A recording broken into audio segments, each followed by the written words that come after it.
Hey everyone, welcome back to Already Overbooked. This is our first video of 2025. The new year is here, and with it comes a fresh slate of exciting books to go through and explore. I'm thrilled to kick things off with my January reading list. Now, this list is packed with pulse pounding thrillers, epic fantasies, and a timeless classic. So, if you're looking for maybe some inspiration for your TBR, you're in the right place. So, let's start this year on a high note and dive into the stories that are set to make January truly unforgettable. All right, let's start with some thrillers and mysteries. The first one on the list is Blood Standard by Lard Baron. This story is about Isaiah Coleridge, who is a mob enforcer in Alaska. Now, this guy's tough and he's seen a lot, and he's also dished out even more. But when he is forcibly ends the money making scheme of a made man, he gets in the kind of trouble that can lead to a bullet to behind the ear. But he's saved by the grace of his boss and exiled to upstate New York. Isaiah begins a new life, a quiet one, without gunshots or even explosions. Except a teenage girl goes through and disappears, and Isaiah isn't one to let that slip by.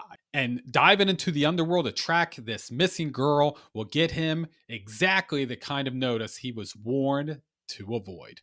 So I went through and picked up this book after watching the review by Ollie on Criminale and Britton on Some Okie Dude. Both videos to the reviews are going to be down in the description below.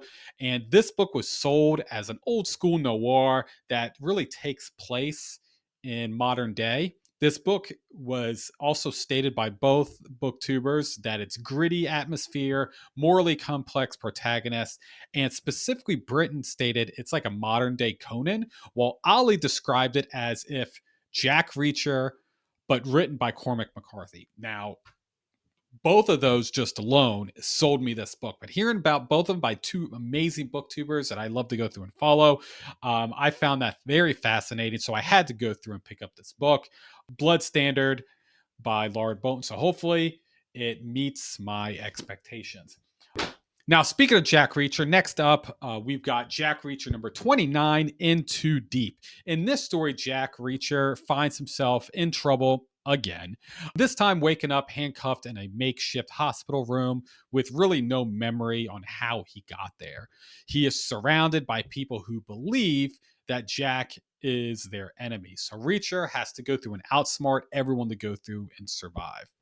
So I went through and picked up this book because in 2024, I decided I wanted to read all 28 Reacher books and read the 29th when it came out. Now, it was a tough, very long year of reading Jack Reacher. Some were good, some were bad, but I did go through and read all 28 Reacher books in 2024. So the plan was to go through and read the newest one.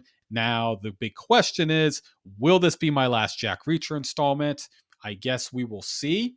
I'm really hoping that it's not going to be. I'm hoping this story is going to be everything that we love about Jack Reacher, impossible situations, and adrenaline packed punch. Now, on to another series that I've been working through. We have Hosts, a book number 5 of Repairman Jack by the great F.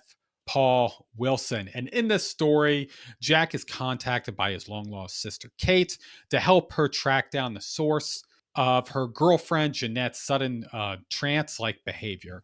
She is referred by a mysterious stranger who gives only Jack's name and phone number. Kate is then shocked to go through and find out that this repairman she seeks is none other than her little brother, and not altogether happy to go through and find out what little Jackie has been doing with himself for all these years. So this series has been amazing so far. Jack is such a fascinating protagonist. He is an off the grid fixer who solves problems for people in really unconventional ways, often skirting the law. The series dives into very dark conspiracies and has a lot of cosmic forces with each book, really peeling back layers of larger menacing mythology. It's not just an action and suspense that captivates you, but also Jack's moral complexity and the eerie interconnected world he navigates, making it really an addictive read for anyone that's a fan of high stakes and thought provoking storytelling. So I'm very excited to go through and finish this series with Hosts, book number 5 of Repairman Jack. So the next is an art copy by Adam Bassett called Aminous Paradox, book 2 of the Digital Extremities. Now, this book is about the Tigris cells really at tipping the scales in their favor, but they do it through bribes, politics, or even blood. They unofficially run Vertibo Italy, and somebody stole from them. We have a private investigator, David and Mafada di Campo, have been hired to go through and help find that thief. They're in it for the money, but the Tigress just wants to make a statement. And meanwhile, the Herdes have returned, ruthless, idealists, and revolutionaries. It's not really clear what they're up to, but they keep getting in the way. The Del Campos will need to decide on how they're willing to go for this job. So, really, based on that blurb, I am very intrigued. There's a lot of names I know I went through and butchered on the synopsis, but it is what it is. And I'm excited.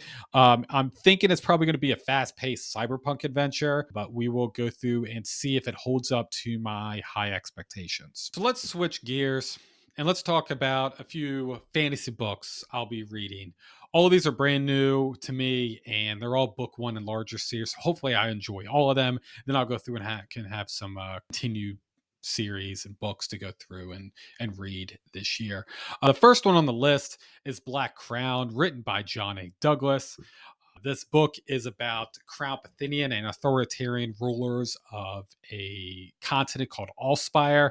They went through and slaughtered orcs by the tens of thousands to try to go through and return peace to their continent. But among those orcs, there was many half-orc bastards left in the wake of that war. One was named Prince Ragoth. He's the son of a notorious warlord and a queen in a city called Nemaria, which is a sole human-ruled kingdom. After about 17 years in isolation, Ragoth is really forced to leave his life of luxuries, comfort, and is exiled on the eve of his royal crowning before he can receive his gilded mark, which is a magic sigil that proves his royal birth. And unable to go through and prove who he is or return home, he has to go now embark on a quest to reach his father's tribe in the lawless wilds of Dreadmore.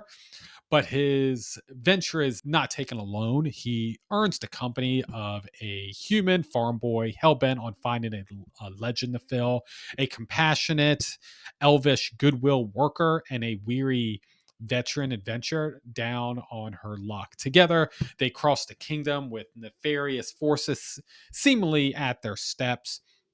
And the Black Crown really is a coming of age, epic fantasy packed to the brim with action and adventure, political intrigue, found family, vengeful dragons, dark abomination, and most of all, orcs. So this sounds intriguing, and I am hopeful that this book brings some fresh takes into the epic fantasy genre. So I have a lot of hopes, John. So I hope this exceeds my expectations, and we will definitely be starting this in January. So let's jump now into another orc focused story. This is going to be Paladin Unbound by Jeffrey Spite. This story is about a holy warrior who must rise up against a growing darkness in Avelium. The most unlikely of heroes, a lonely mercenary, Umra the Peacemaker, is shunned by society for his half orc blood. Desperate to find work for himself and his band of fighters, Umra agrees to help solve a rash of mysterious disappearances by uncovering a large, more insidious plot to overthrow the natural order of Avelium in the process. He confronts an ancient evil and, after suffering a great loss, turns to the god he disavowed for help, compelling to save the kingdom he loves. Can he defeat the enemy while protecting his true identity, or must he risk everything? So I'm very excited to go through and jump into this book after watching a review by the great Dr. Philip Chase, video down in the description below. Philip described this book as the ultimate nostalgic experience, perfectly capturing the spirit of a classic D&D campaign with a great eccentric adventuring party, high stakes plot, and a richly detailed world. Dr. Philip Chase stated that this is a must read for fantasy lovers and tabletop gamers alike, which sounds truly like a blast. So I am very excited to go through and read Paladin Unbound by Jeffrey Spite. The last book from a fan on the fantasy train is Broken Heart of Irelium by Alex Robbins. This is the story about a 400-year-old battle. About 12 great warriors united the armies of men and scorned the war-torn lands of evil, pushing the enemies back into an underground pit and caverns from whence they came. And to go through and ensure their legacies, each of the 12 founded fortress monarchs to impact their unique knowledge in war and politics to a select few that they went through and called the Knights of the 12. But now the last of the 12 have long since passed from history to legend, and the Knights' numbers are dwindling, and they are now solely in charge of harboring a dark and terrible secret that must be protected at all cost. Our story revolves around Merrill Reed, who has spent half of his life guarding a great crater known as the Pit. He's really yearning for some escape from this bleak monotony.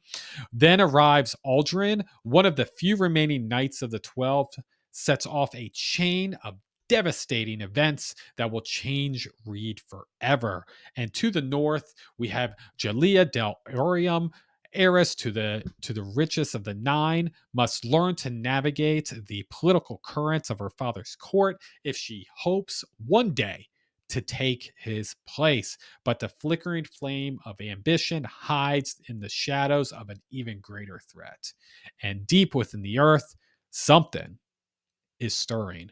So this book is pretty short. It's only a couple hundred pages. So I'm expecting a fast paced story with exciting and very strong action. So we will see if Alex Robbins' first book can go through and meet that kind of expectations. Now, on to my final book that I'll be reading for the month of January.